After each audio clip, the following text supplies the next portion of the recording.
स्वागत है आप सबका अपना चैनल MS गिल इंफोटेनमेंट में। आज हम आपको श्री गुरु अंगद देव जी और मायविराई की साखी सुनाएंगे। जब श्री गुरु नानक रावी नदी में स्नान करते थे, भाई लहना सदैव उनके साथ रहते थे। गुरु के स्नान करते समय वे श्री गुरु नानक के कपड़े अपने पास रख लिया करते थे। एक दिन गुरु के 3 अन्य सिखों ने भी गुरु के साथ जाने का निश्चय किया, लेकिन वह बहुत ठंडी रात थी और भयंकर ओलावृष्टि ने नदी को घेर लिया था। उन 3 सिखों से सर्द मौसम सहन नहीं हुआ और वे चुपचाप घर लौट आए। जब गुरु नानक देव जी नदी से बाहर आए तो उन्होंने भाई लहना को वहां अकेला बैठा देखा। उन्होंने भाई लहना से कहा, अन्य सिख सुरक्षित स्थानों पर चले गए हैं, लेकिन आप यहाँ अकेले क्यों बैठे हैं? भाई लहना ने नम्रतापूर्वक उत्तर दिया, नौकर का कर्तव्य है कि वह सुख दुख में अपने मालिक के साथ रहे। एक दिन गुरु नानक, भाई लहना और अन्य सिख एक जंगल से गुजर रहे थे। रास्ते में उन्हें पास में एक मृत जानवर पड़ा हुआ मिला। गुरु नानक देव जी मृत जानवर के पास रुके और अपने सिखों से इसे खाने के लिए कहा। ऐसा आदेश सुनकर सिख आश्चर्यचकित रह गए। उन्होंने ऐसा नहीं किया, लेकिन भाई लहना ने इस प्रस्ताव को तुरंत स्वीकार कर लिया और गुरु नानक देव जी से पूछा कि उन्हें शरीर को किस तरफ से खाना शुरू करना चाहिए।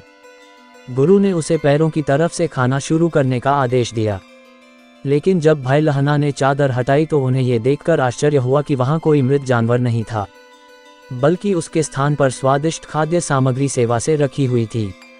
ऐसे सभी परीक्षणों ने गुरु नानक को पुष्टि की और आश्वस्त किया कि उन्हें भाई लहना के रूप में एक सच्चा उत्तराधिकारी मिल गया है। एक दिन सिखों की सभा में उन्होंने कहा, भाई लहना अब मेरे शरीर का हिस्सा बन गया है और अब से उन्हें अंगद देव कहा जाएगा। उसके बाद उन्होंने उसे अपने सिंहासन पर बैठाया और उसके सामने 5 तांबे के सिक्के और एक नारियल रखा। बाबा बुढ़ा ने अपने माथे पर गुरुत्व का तिलक लगाया। तब गुरु नानक ने गुरु अंगद देव को प्रणाम किया। ये देखकर सभी आश्चर्यचकित रह गए कि गुरु नानक देव जी ने अपने पूरे जीवन में कभी भी उनके सामने सिर नहीं झुकाया था। तब सभी सिखों ने वहां श्रद्धा सुमन अर्पित किए और बारी बारी से गुरु अंगद देव को प्रणाम किया। तब गुरु नानक ने गुरु अंगद देव को अपने पैतृक गांव में स्थानांतरित होने के लिए कहा। हालांकि गुरु अंगद देव जी गुरु नानक देव जी का साथ छोड़ने के लिए अनिच्छुक थे, लेकिन उन्होंने अपने गुरु के आदेश का पालन किया। उनके प्रस्थान के समय गुरु नानक ने उन्हें एक पुस्तक सौंपी। उन्होंने उन्हें सलाह दी कि उन्हें ऐसा करना चाहिए, उस पुस्तक को पढ़ें और अपने सिखों को वितरित करने के लिए उस पुस्तक की और प्रतियां भी तैयार करें। उन्होंने उससे ये भी कहा कि पहले उसे कुछ दिनों के लिए मायविराई के घर में रहना चाहिए। मायविराई जमींदार तखतमल की बेटी थी जो 60 गांवों का मालिक था। उसके 7 भाई हैं, इसलिए उसे सतभराई कहा जाता था, जिसे बाद में विराय के नाम से संक्षिप्त किया गया। वह वही महिला थीं जिन्होंने संघर में गुरु अंगद देव के विवाह की व्यवस्था में प्रमुख भूमिका निभाई थी। एक बार जब गुरु नानक ने सांघर गांव का दौरा किया तो मायविराई ने गुरु से उनके घर में रहने का अनुरोध किया। उस समय गुरु नानक देव जी ने वादा किया कि वह जल्द ही उनके घर में रहने के लिए आएंगे। गुरु अंगद देव मायविराई के घर पहुंचे और उन्हें नए घटनाक्रम के बारे में बताया। उसने उसे सूचित किया कि वह उसके घर में गुप्त रूप से व्यतीत करेंगे और उसे किसी भी कीमत पर उसके बारे में दूसरों को नहीं बताना चाहिए। उसने गुरु के आदेश का पालन किया और अपने घर में गुरु की उपस्थिति को व्यक्तिगत नहीं किया। वह खुशी खुशी उनकी सेवा करती रही। गुरु अंगद देव जी मायवरात के घर में गुप्त रूप से रहकर भगवान के नाम का ध्यान कर रहे थे, लेकिन सिखों को चिंता होने लगी क्योंकि उन्हें गुरु का कोई पता नहीं मिला। वे अपने प्रिय गुरु की एक झलक पाने के लिए बहुत उत्सुक थे। आखिरकार वे एकत्र हुए और बाबा बुढ़ा के गांव गए और उन्हें अपना डैक सुनाया। 6 माह से गुरु से न मिल पाने के कारण बाबा बुढ़ा स्वयं चिंतित थे, लेकिन एक बात वह जानते थे कि गुरु अभी भी मायविराई के घर में रह रहे होंगे। इसी बीच गुरु के निवास स्थान के बारे में जानने के लिए उनकी मुलाकात गुरु अंगद देव जी की पत्नी माता खीवी जी से हुई, लेकिन माता स्वयं इस सब से अनभिज्ञ थीं। वह मायविराई के घर गई थी, लेकिन मायविराई ने हमेशा नकारात्मक उत्तर दिया।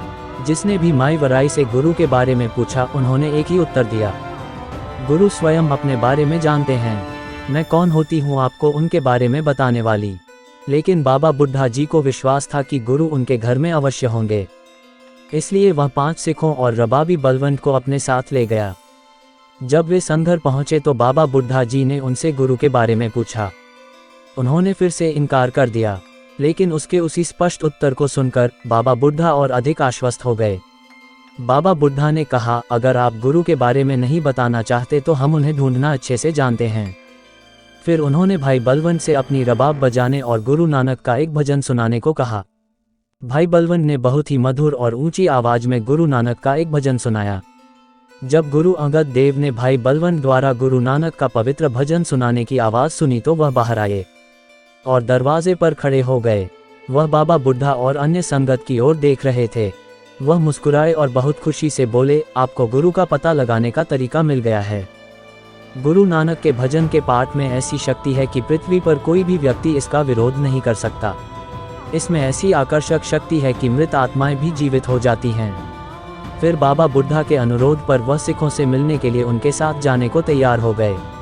धन धन श्री गुरु अंगद देव जी महाराज। अपना कीमती समय निकालकर साखी सुनने के लिए सभी प्रिय मित्रों को धन्यवाद और अधिक सिख ऐतिहासिक साखियां सुनने के लिए हमारे साथ बने रहें। वाहेगुरु जी दा खालसा, श्री वाहेगुरु जी दी फतेह।